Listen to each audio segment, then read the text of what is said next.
When Jesus entered the temple, wakati Yesu alipoingia hekaluni, this is what he found. hiki ndicho alichopata. The enemies of God. Maadui wa Mungu. Number 2, nambari ya pili, those who had rejected the instructions of Moses. wale ambao walikuwa wameikataa maagizo ya Mose. How did they behave?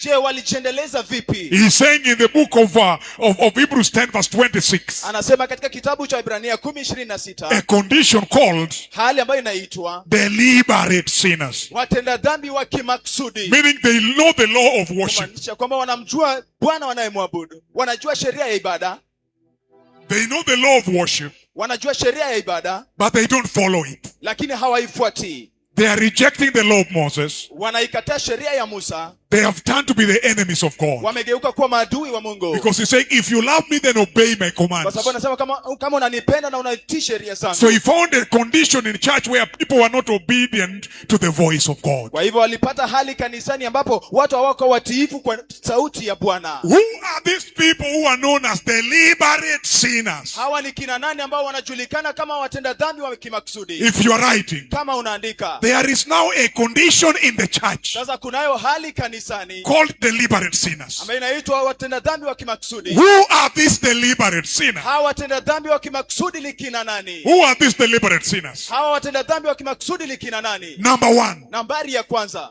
they received the knowledge of the truth. walipokea ufahamu wa kweli. They have information. Wanao ufahamu, They know the truth. wanajua ukweli. He's saying, Anasema deliberate sinners watenda dhambi wa kimakusudi are people with information, ni watu walio na ufahamu, but intentionally rejecting it. lakini kimakusudi wanaikataa. Deliberate sinners Watenda dhambi wa kimakusudi are people in church, ni watu kanisani, but they have rejected the knowledge of the truth. lakini wameikataa ufahamu wa kweli, The truth that they know. ukweli ambao wanaijua. I want to give you only 2 scriptures as we begin now. Nataka kuwapatia maandiko mawili tunapoanza sasa. 1 Thessalonians chapter 4 verse 13. Kitabu cha Wathesalonike wa kwanza sura ya 4 mstari wa 13 And Hosea 4 verse 6. na Hosea 4 mstari wa 6. 1 Thessalonians. Kitabu cha Wathesalonike wa kwanza He's saying, anasema, brothers and sisters. ndugu na dada.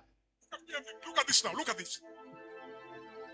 The church of God Kanisa la Mungu is known as brothers and sisters. inajulikana kama ndugu na dada. The other name of the church Jina jingine la kanisa is known as brothers and sisters. julikana kama ndugu na dada.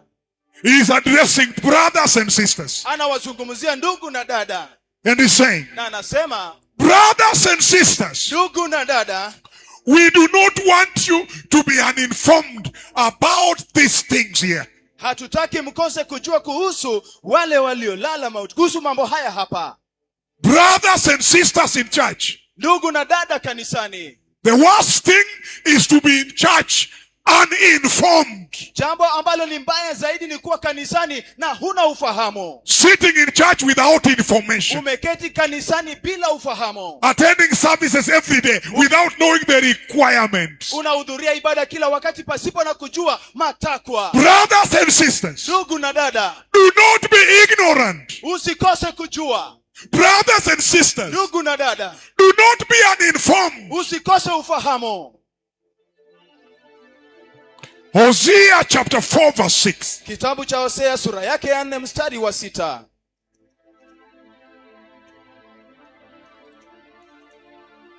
Hosea Kitabu cha Hosea chapter 4. sura ya 4. He's saying verse 6, he's saying, Anasema mstari wa 6, my people are destroyed watu wangu wanaangamizwa from lack of knowledge. kwa kukosa maarifa. Brothers and sisters, Ndugu na dada, don't sit in church without information. usiketi kanisani pasipo na maarifa. Brothers and sisters, Ndugu na dada, do not reject information. usikatae ufahamu. Don't fail to learn. Usikose kujifunza. And then he's saying, Kisha anasema, my people. watu wangu. Another name of the church is called what? Say louder. Address me. Another name of the church is called what? My people. Watu wangu. My people. Watu wangu. Thessalonians are calling them brothers and sisters. Wathesalonike inawaita ndugu na dada. Hosea is calling them my people. Hosea anawaita watu wangu. And he said, my people. Na anasema watu wangu. They are destroyed because of lack of knowledge. Wanaangamizwa kwa sababu ya kukosa maarifa. My people. Watu wangu. What do? Wanafanya nini? They rejected knowledge. Wanakataa maarifa. And that knowledge also caused them to reject the priests. Na hiyo maarifa pia imewasababisha kukataa makuhani. And what happened? Na nini natendeka? They ignored the law of God. Wanampuzilia Bwana wangu. How many people love to be the people of God? Ni watu wangapi wanapenda kuwa watu wa Mungu? My people. And he's saying my people are destroyed. Na anasema kwamba watu wangu wanaangamizwa. Not lack of salvation. Sio kukosa wokovu. Not lack of going to church. Sio kukosa kwenda kanisani. Not lack of the Bible. Si kukosa Biblia. Not lack of baptism. Sio kukosa kubatizwa. Lack of knowledge. Kukosa maarifa. Which knowledge is this? Maarifa hayo ni gani? He's saying, anasema, if they reject the knowledge of the truth, kama wataikataa sheria ya kweli, there is knowledge of the truth.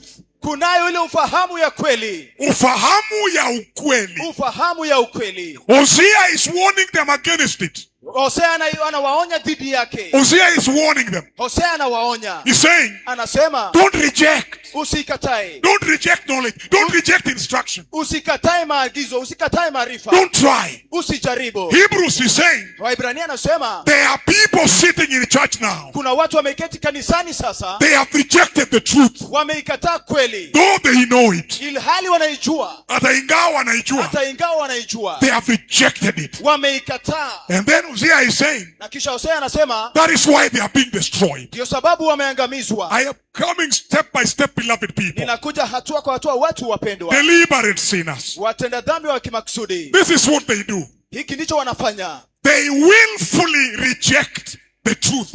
Wanaikataa kweli kwa hiari. Now, sasa, I am giving you 4 more scriptures as we are building it slowly by slowly. Ninawapatia maandiko mengine manne tunapoijenga polepole. 3 more scriptures. 3 more scriptures. Maandiko matatu zaidi. John chapter 8 verse 32. Kitabu cha Yohana sura ya 8 mstari wa 32. John 8:32, beloved people. Kitabu cha Yohana 8:32, watu wapendwa. Then you will know the truth. Na kisha mtaijua kweli. My people. Watu wangu. When you enter the church, unapoingia kanisani, then you will know the truth. Kisha mtaijua ukweli. My people. Watu wangu. When you read the Bible, unaposoma Biblia, then you will know the truth. Kisha mtaijua ukweli. And he's saying, na anasema, and that truth, na huo ukweli, has only one job. Ina kazi moja tu. It will set you free. Itawaweka huru. Vigelegele kwa ukweli. Vigelegele kwa ukweli. Which truth is this? Ukweli huu ni upi? When Jesus entered the temple, wakati Yesu alipoingia hekaluni, he found that people had abandoned the truth. Alipata kwamba watu walikuwa wameitelekeza ukweli. They had rejected the truth. Walikuwa wamekataa ukweli. Hebrews is saying, Waibrania anasema, if we keep on sinning deliberately, kama tukiendelea kutenda dhambi kwa kimakusudi, deliberate sinners, watenda dhambi wa kimakusudi, if we keep on tukiendelea continuously kuendelea in that state of sin, katika hali hiyo ya dhambi, knowingly, kwa kujua, after knowing the truth, baada ya kuijua kweli, then the condition is worse. Kwa basi hali ni mbaya zaidi. Because there is no sacrifice for sin. Kwa sababu hakuna dhabihu ya dhambi. Why? Because they have rejected the truth. Kwa sababu wameikataa kweli. But which truth is this, beloved people? Lakini ukweli ni upi? Which truth is this? Ukweli huu ni upi? The book of John 17:17. Kitabu cha Yohana 17:17.